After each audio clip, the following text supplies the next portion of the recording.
If you've got a big painting project ahead of you and you're wondering if a paint sprayer is right for you, I'm going to go ahead and show you how this works and see if it's a good idea for you and your next paint project. What I have here is a Graco Magnum LTS15. This particular sprayer, as you can see, it's been around the block before. We've had this for about 10 years. I've painted a couple houses, a couple sets of kitchen cabinets. This is the shelving unit that we got on the steep discount.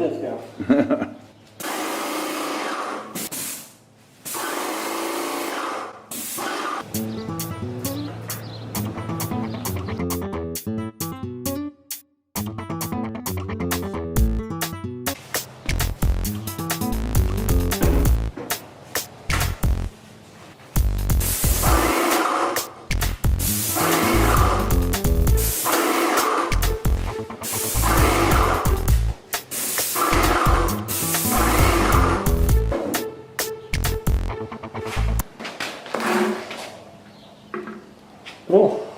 So there's coat number one, and it appears to have done a nice job.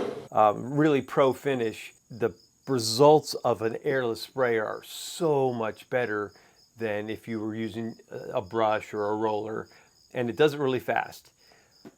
So let's go ahead and look at it and just see how it works. Basically, this is the intake tube for, you'd put this in paint, you put this in, well, to start, you would put this in water and you put this end in the waste pail and turn this. This is in the prime position. The switch right here is in the prime position, and there's an on-off switch.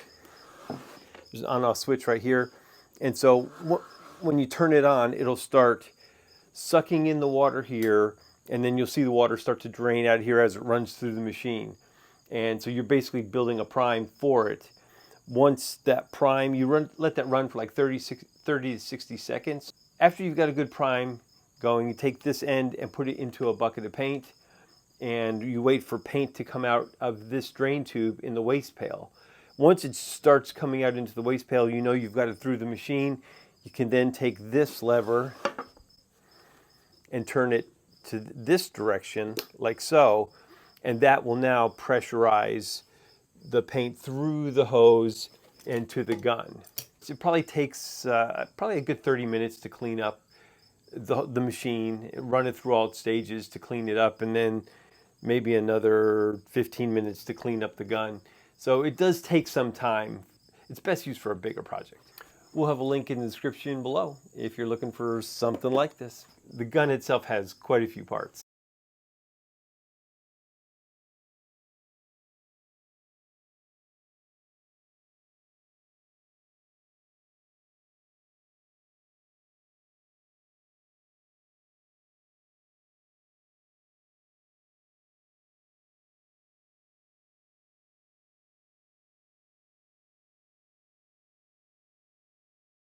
So I didn't talk about this before. This is basically a suction filter. When you put this in the paint, if there's any clogs or anything that would really gunk up the gun, this kind is a pre-filter, which is really nice to have. This is the main body and spray end of the handle. That's the trigger, basically. So this holds the filter. So you put the filter in like so. Hey, if you're getting anything out of this, hit the like button. It really helps the video. Thanks a lot. And this is a really fine mesh filter, and these get replaced. This is a wear item. This gets replaced every so often. But that really makes sure your gun doesn't get all gunked up. If anything passes through this pre-filter, it's not going to pass through that filter. That's a wire mesh. Screw that in like so. This end goes into the bottom of the gun, and it's going to provide a support for this guard right here, like so.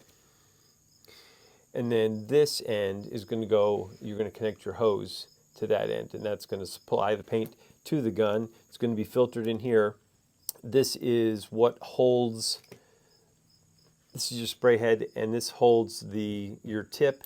These come in different designations. If you look on your paint can, it'll tell you what number Basically, if you double the 5, that's going to give you how wide of a fan you're going to get. So this would be a 10. And then the 19 is the size of the hole that the paint comes out. And the recent paint job I had, I used Behr Marquee exterior, and they recommended anything from a 0.17 to a 0.21. So I just split the difference and used 19.19. This is the spray tip, and it's going to go into this spray head holder right there. And so the paint comes in from the hose here, through the filter, into the head, and then out of this. I've got this on. Yeah, that's backwards actually. Yeah. So this is the actual spray nozzle, and it is super tiny. You can see how tiny that is. And this is showing you the direction that the paint's going. If you ever do get a clog for whatever reason, you can spin it this way and press the trigger, and it'll blow out the clog. Then you can spin it back around and you're ready to paint. And then this just simply screws on here.